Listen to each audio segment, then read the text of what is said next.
Bonjour tout le monde, j'espère que vous allez bien. Aujourd'hui, on va faire un petit tutoriel sur les PDA qu'on pouvait obtenir grâce à l'événement Draconiros. Donc, que voici. Un instant, je vous montre ça. Succès. Donc, ça constituait à faire tous les boss du jeu. Et chaque boss du jeu va vous donner des bribes. Donc 400 bribes pour les donjons 200. Donc moi j'ai fait la première et la deuxième semaine. Mais après avoir vu les récompenses, j'ai préféré arrêter à la deuxième semaine. De toute façon, j'ai 39 000 bribes par perso. Donc avec ces bribes, vous pouvez aller au PNJ à Astrub. Et grâce à ce PNJ à Astrub, ben, vous pouvez tout simplement acheter des pierres d'âme. Soit level 50, soit level 100, soit level 150 et soit level 200. Ou un titre ou un familier panda, comme vous avez pu voir d'autres joueurs les prendre. Donc, plus la pierre est THL, plus les mobs à l'intérieur de la capture sont HL. Donc, moi aujourd'hui, je vais vous donner un peu la solution, la strat que j'utilise pour farmer les PDA. Donc, aujourd'hui, on va se taper une level 150. C'est exactement le même concept dans la level 200, dans la level 100 et dans la level 50. C'est juste que en ce qui concerne la rapidité, je préfère taper les levels 150. Donc quand vous tapez les levels quand vous tapez les levels 100, 150 et 200, vous obtenez des pièces oniriques. Et ces pièces oniriques-là, lors de la bêta, pas de la bêta, mais de la mise à jour du Dofus Eben, dans les songes infinis, vous allez pouvoir les échanger contre des ressources échangeables, des reflets oniriques. Ce qu'il faut savoir, c'est que pour craft un item légendaire, qui va arriver dans la 2.49, vous allez avoir besoin de 150 000 reflets oniriques. Donc les pièces que vous avez ici vont s'échanger contre plusieurs reflets oniriques. En exemple, une énorme pièce onirique, c'est 150, c'est 2093, il me semble, reflets oniriques. Donc si vous avez beaucoup de bribes et que vous farmez à 8, comme moi ici, ça peut monter très vite. Donc, aujourd'hui, je vais vous donner un tutoriel comment le vaincre. Donc, on va regarder les monstres au début. L'encyclopédie, ici, ouais. Donc, vous tapez songe. Donc, ici, on a l'aquasonge. Euh, Vous allez voir dans chacun des mobs, vous allez trouver un mob qui a 50% de résistance dans un élément. Comme l'aquasonge, c'est 50% feu. Léosonge, c'est 50% eau. Le géochon, c'est 50% air. Et le pyrosonge, c'est 50% terre. À noter que pour faire ces captures-là sans faire de fail, vous allez devoir retenir la résistance de 50%. Donc, je vais vous expliquer la strat que j'utilise et on va développer pendant que je vais faire le combat. Euh, pour cette strat, je le fais à 8. Donc, est-ce qu'il manque un perso? On va juste vérifier quelque chose. Ah putain, j'ai un perso qui est déco. On va le recours, ça sera pas bien long. Voilà,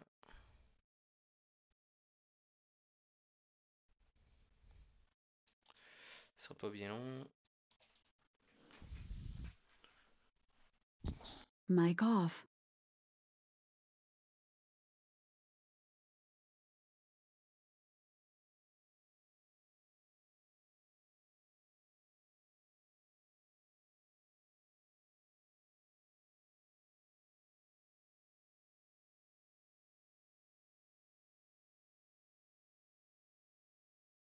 Mic on. Donc voilà, j'ai reconnecté le compte. On va le réinviter dans le groupe. Voilà. Bim. Ok, moi ce que j'utilise à savoir pour cette compo-là, c'est une team de 8. Et je vais axer cette compo-là car j'ai besoin au tour numéro 2 de donner un maximum de points de mouvement au panda. Donc si vous avez des classes des points de mouvement, des variantes à points de mouvement, vous les priorisez. Comme ici, vous pouvez voir, il y a Panda qui se donne 4 PM avec le Panda inclus. Il y a un PM avec l'Abyssal. L'Abyssal n'est pas nécessaire, mais bon, c'est du luxe. Le Zobal avec la variante Tortuga qui va donner 2 PM. Euh, le Nutrof qui va donner 4 PM avec accélération et 3 PM, 3 PA avec la variante de boîte de Pandore, boîte à outils. Et vous avez notre ami Ekeflip qui va donner 3 PM avec Bond du Félin. J'utilise pas Odora car le panda a besoin de tous ses points d'action. Et les Yop, pourquoi 2 Yop? Parce que 2 Yop, c'est plus rigolo. C'est tout. Donc je vais vous expliquer le déloc qui se fait au T, qu'on entame au T2 et qui s'achève au T3. Donc on va lancer une petite pierre. Parfait. C'est parti.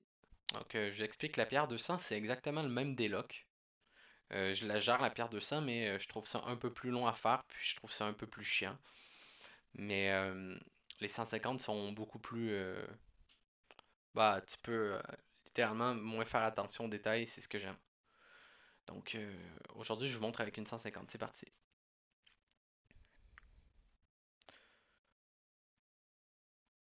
Donc c'est une vidéo que je fais en live. Donc on va décrire les actions que je fais dans le tour du jeu. Donc on va placer les persos. J'aime bien placer les deux Roxor, les deux Yop ici. Le Rob pour booster les deux Yop ici. Les Caflips ici. Le Kra ici.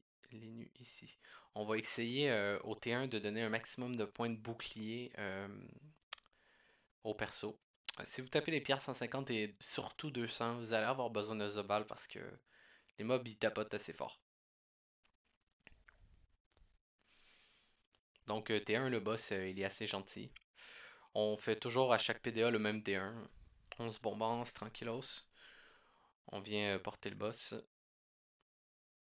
Moi, je le dépose toujours sur la case 3 PO devant les nus, sur cette case blanche ici. Après, je me pendenclus. Ce qu'il faut savoir, c'est que l'aquasonge râle des PA et le géosonge, il est indéplaçable et il attire et il met pesanteur. Donc, il faut toujours essayer de lui envoyer un Wasta dans le premier tour, essayer de le tacler dans les tours suivants. C'est vraiment un mob très difficile. Donc, moi, je vais essayer. Et on essaie de rapprocher le panda, bien sûr, pour qu'il chope les PV.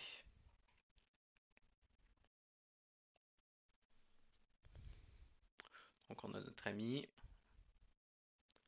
qui est occupé au T1. Donc, là, ensuite, on donne les PB.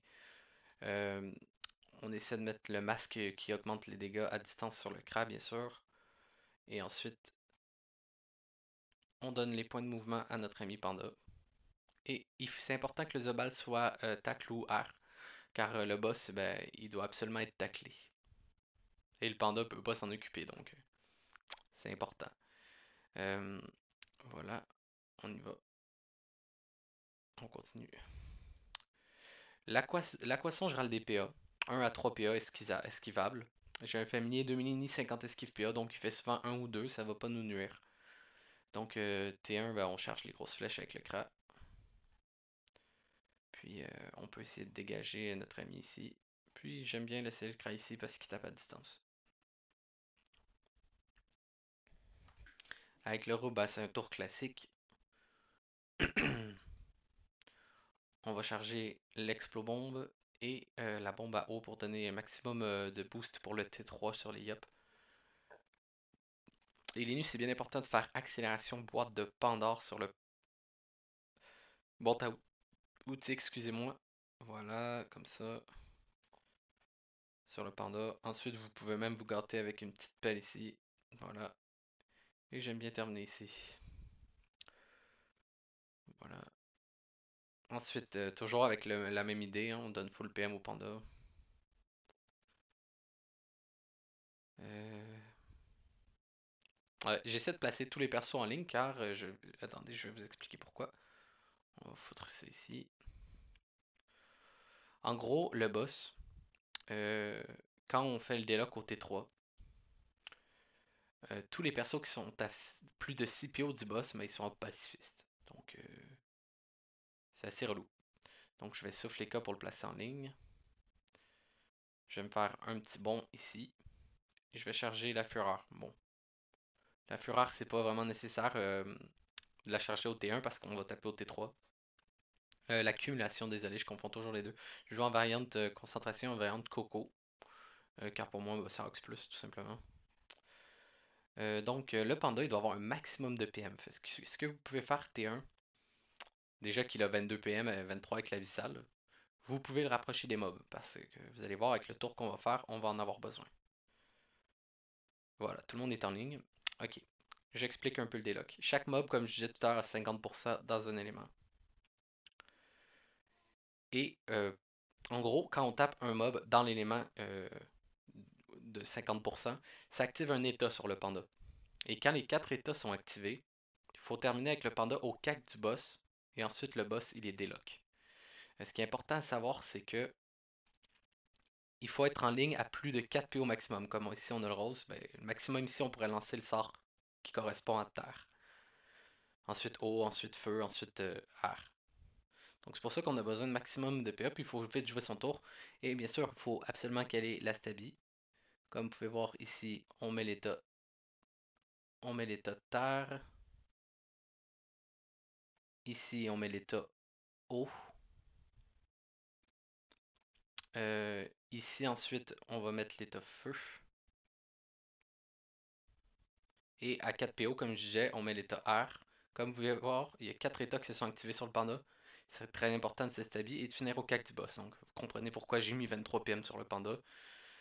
Sinon, c'est compliqué. Et là, à son T3, le boss, il va être invulnérable. Voilà. C'est un gros tour à jouer, mais c'est pour ça que tout à l'heure, je vous disais d'apprendre l'élément du mob ou le 50% pour que ça se fasse rapidement à votre tour de jeu. Là, il attire le panda. Comme je dis, c'est un mob chiant, mais on peut rien y faire pour l'instant. On va donner les dommages mêlés au yop. Toujours important de tacle avec le panda le boss. Pourquoi? Parce que le panda il est stabi, donc il va pas tacler le boss. Euh, donc c'est très important. Parce que si le boss il est pas taclé, ben, il va courir ici à son début de tour, il va tout nous mettre pacifiste, puis il va revenir gentiment. Donc très important de se décaler. Comme moi, là je vais me décaler avec le Kra. On va charger les sorts de boost pour le T3. Et on va essayer de se décaler à 6 PO. 1, 2, 3, 4, 5, 6. Tu vois, ici c'est limite. Je veux pas être en ligne de l'aquasonge. Donc lui, il fait toujours son tour stupide. Vraiment, c'est l'aquasonge puis le géosonge qui font chier dans ce combat-là. Ok, là on va mettre l'explobombe, mais pour les deux yop. On tapait un peu les nus, mais on s'en fout. On mettra pas la bombe à eau pour râler les PA par contre. Euh, Ce qu'on va faire par contre, c'est qu'on va. Bon, on va pousser notre ami ici. Comme ça. Comme je l'ai dit, il sort pas à grand chose. Si le pyrosonge ne peut pas taper dès le T1, il va se mettre invisible, ce qui est vraiment un truc chiant. Donc il faut absolument qu'il y ait quelqu'un à taper T1, sinon il se met invisible. Tous les tours c'est comme ça. Là il va taper le panda, donc on est tranquille. Mais le déloc est impossible T1 si T1 il se met invisible. Vous comprenez l'idée que. Avec les nus, bon, on chance notre perso qui rox le plus. On va lancer la cupie. On va lancer le sac. Des cadences, on va le garder pour le tour prochain. On va faire une petite maîtrise. Et c'est bon. On charge la roue de la fortune. On charge tous ces boosts ce tour-là, c'est bien important. Oh, le mob, il était pas là. Voilà, comme ça.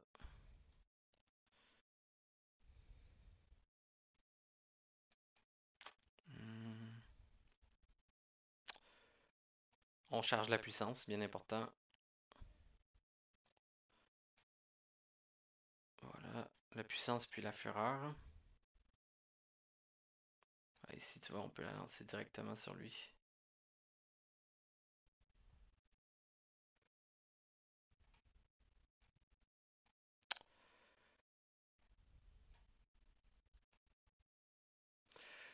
Quand le boss va être délock, tous les persos, on va pouvoir les taper. Ce sera pas un problème. Tu vois, là, ils viennent se déloc. Mais elle a été taclée, donc ils bougent pas. Donc, on va caler les deux vulnés sur le boss, bien sûr. Et la prochaine idée, ben, ça va être simple, ça va aller d'aller, ça va essayer, on va essayer, excusez-moi, d'aller tacler le géosonge pour pas qu'ils viennent faire chier nos persos. Attendez un peu, je réfléchis à ça.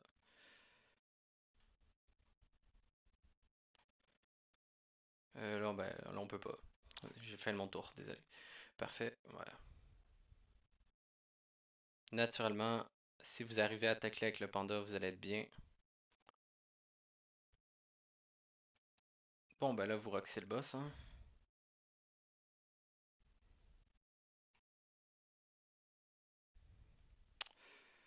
Là, on est à cause du géosonge, vous voyez, comme je vous dis, c'est vraiment un mob de mort. On peut pas rien faire.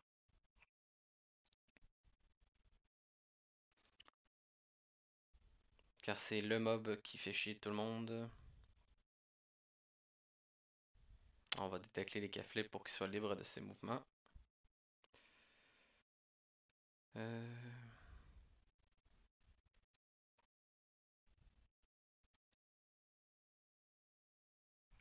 on laisse les autres taper. Et ensuite, bah, avec tous les persos, hein, vous connaissez la routine, on booste les persos. Désolé. On tape à fond. On doit absolument le terminer ce tour-là, mais bon, en dégâts, on est toujours large. C'est pas un problème.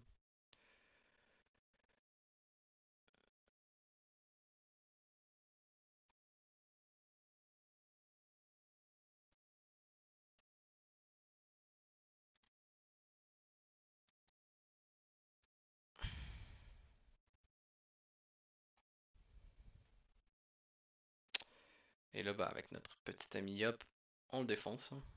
Puis, si vous pouvez entamer le Léosonge et l'Aquasonge, bah, c'est vraiment gagnant.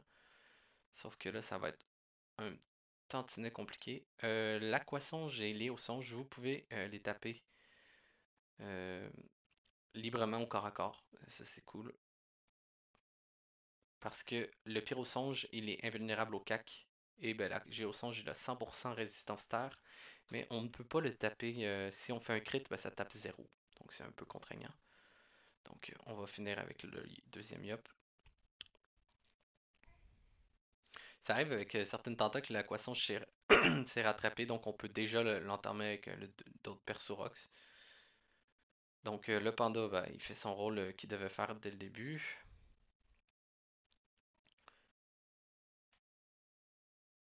Il vient tacler pour que l'autre attire personne en ligne. Donc là, ici, ben, on peut commencer l'un ou l'autre, c'est pas important. On va commencer lui. Donc c'est sûr que si chaque mob a un élément à 100%, donc vous faites gaffe. Comme là, on va le commencer. Voilà. On finit pas en ligne du géosonge naturellement. On va booster les deux yop.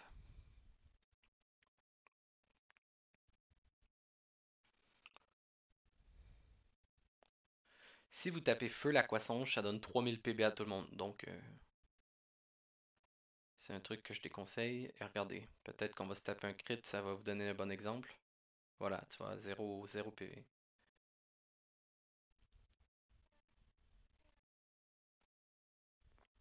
On continue. L'aquasonge, on peut pas le taper neutre, même si c'est écrit 0%, il prend pas les coups d'arc, mais il prend les dommages mêlés. En réalité, il devrait prendre aucun dommage distance, mais c'est buggé.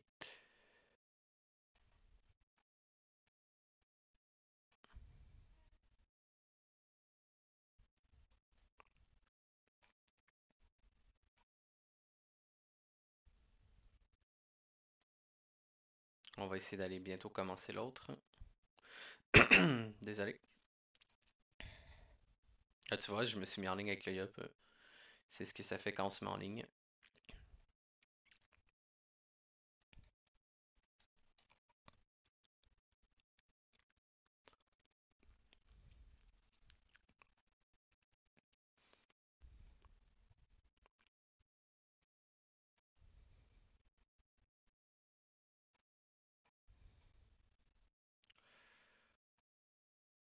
Tu vois, ça, c'est vraiment excellent quand on veut chercher des lignes de vue.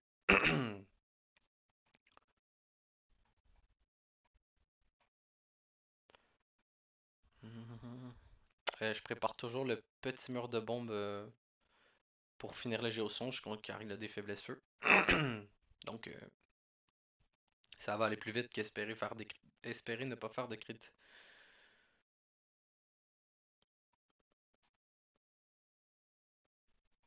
Ça sert à rien de le taper tard, comme je disais tout à l'heure.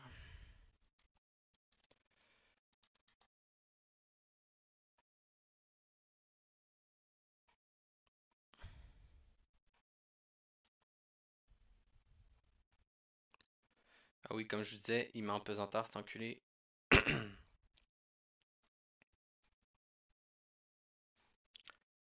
Là, on va commencer à mettre les vulnés, hein. Quand il est taclé, il fait rien. Donc, si vous pouvez le tacler le plus vite possible, c'est une bonne idée. On va passer dans ce masque-là. C'est le même principe avec les mobs 200, sauf qu'ils ont le double de vida. Et ils roxent le double aussi, c'est important à prendre en compte.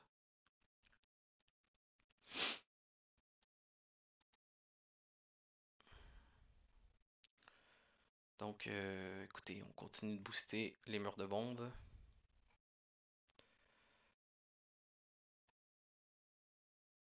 Donc, prochain tour, on va placer ça. On va laisser encore un tour se booster. On va mettre la chance sur le roube. On va mettre la cupie. Comme ça. Comme ça, ben, notre ami le roube. Et ben, il va être full boosté. Puis on a des grosses patates. On recale les vulnés.